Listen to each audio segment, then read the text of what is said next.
Alright, so it has been a few days since Full Power Super Saiyan 4 Goku has been out in game.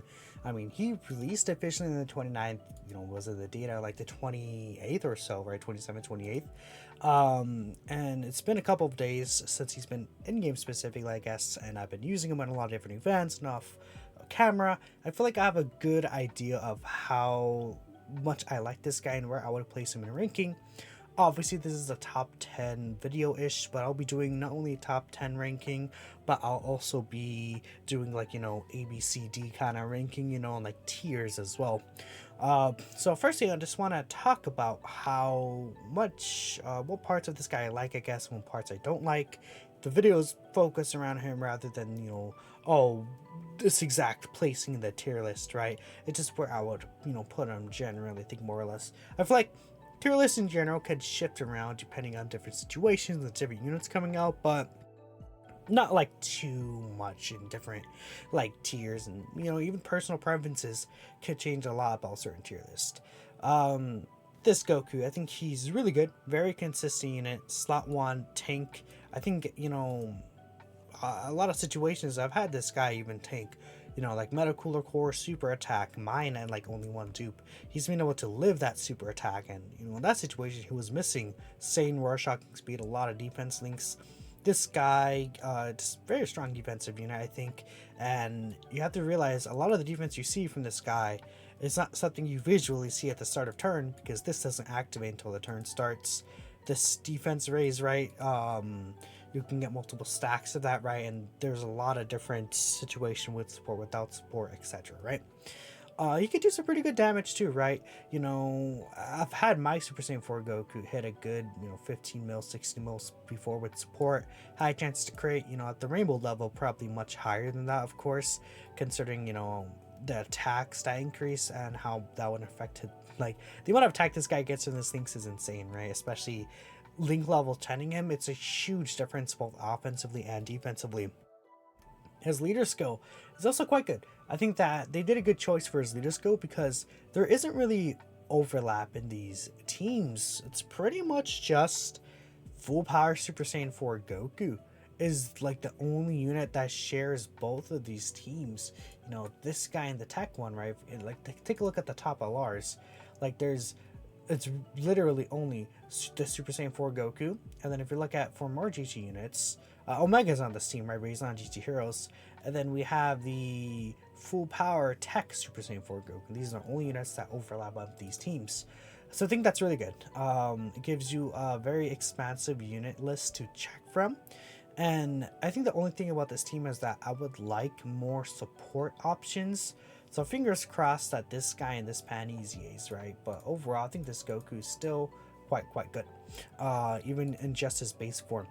Now, one thing I don't like, I think necessarily, I feel like it's not that I think that this is a tough restriction, but I think there could have been multiple ways to activate it, where it's like, okay, 5 more attacks, not like the toughest restriction ever, but it can be annoying because it's not really something you could necessarily control, right? You can't control, oh, I'm gonna make sure that the enemy attacks me 5 times in slot 1. That's not something you're able to do, compared to like, even if it's like an HP restriction, or if it's the amount of attacks you could do, right? Those are, I feel like, things you can control a little more easily, which is why I think a lot of people will have some of an issue with this, because especially if you don't get hit the 5 times in turn 1, you're not seeing the actual super full power Saiyan 4 Goku until like turn 7, and I think that's a very, very fair criticism. But this guy himself is still really good. I wouldn't say he's like something that's like making me bulge my eyes out, but I think he's better than you would initially expect by just looking at his details. The 40% reduction is very, very strong, and I think that's what kind of holds this guy together overall, plus his consistency, great link set, a lot of teams. Now we'll talk about Oob real quick. I don't really dislike anything about Oob. I think his design for what he's trying to accomplish is great. The one thing I would change though is the rainbow orb changing. I think I would give him rainbow orb changing over int type keys for changing, or maybe make it so that it's a certain type of key spheres that he changes, so that you could set up those key spheres, or let's say Yeah, let's say if that's like physical type to in-type key spheres, you can run like a physical type orb changer, like God Goku around the team, for example, right? Something like that. But this dude does what he accomplishes very well. He's invincible in slot one. Even if you just get the 3 orbs for the guard, this guy is like 500k, 600k defense. He's invincible in slot one pretty much, right? This I think is huge. The 3 key 70% defense for 2 turns. I see a lot of people, I feel like they kind of downplay how effective this really is. And a lot of people are saying, comparing this guy to the top tier units, like let's say, I mean, we know Bulma, Orange Piccolo, GT Duo, they're like the top units in the game right now. And people are saying, oh, they could directly control the rotations and make, your units, for example, with the revive, you could survive. With a giant form, you could nullify the attacks. With Bulma support, you're able to reduce damage taken. You're able to make like super effective, give them major offense boost, and heal with the orb changing. I think that's really nice, right? That's all obviously very good. I think this is great as well, and I think that you could argue it's on a similar tier level of that, because with how like units work nowadays, with damage reduction, all have guarding, multiplicative passives, even just alone, like all good units have kind of ways to combat super attacks like that already baked into their kit. Like even those top 3 units I talked about, guard, damage reduction, right? All of them have that. This is just even more massive paired with those type of abilities. And while it's not like going to be the difference between taking super attacks and not, it still reduces quite a lot of damage they could take. You could save a lot of HP, even from like weaker units who aren't like, as strong as those top tier characters, which I like. And then this guy being like an invincible slot 1 unit is great.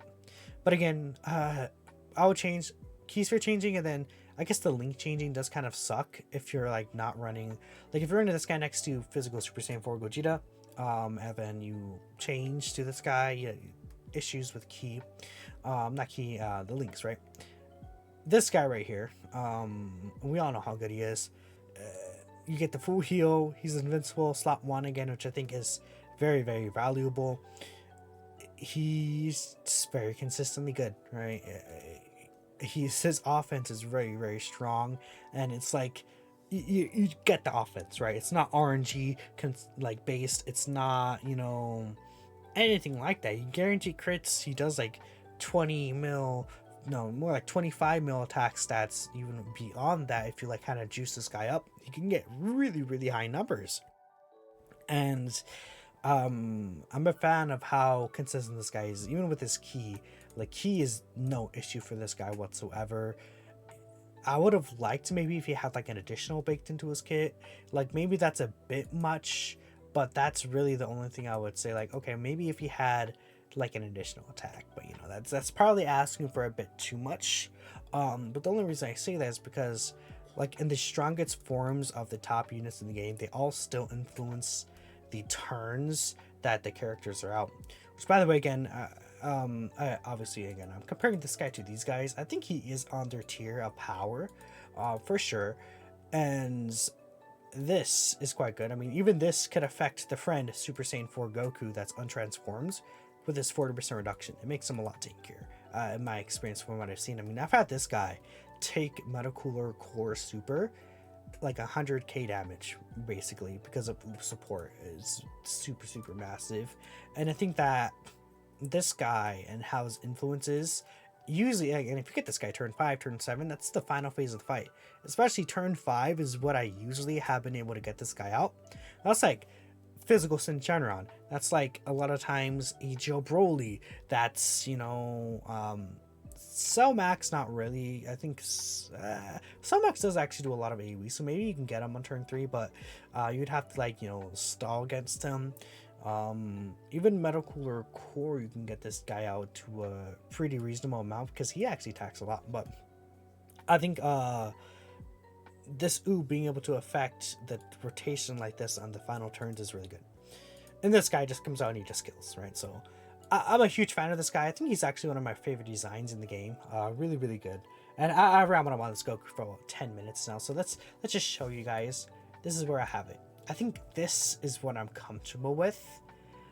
I'm thinking really hard if I have this guy at 3 or 4.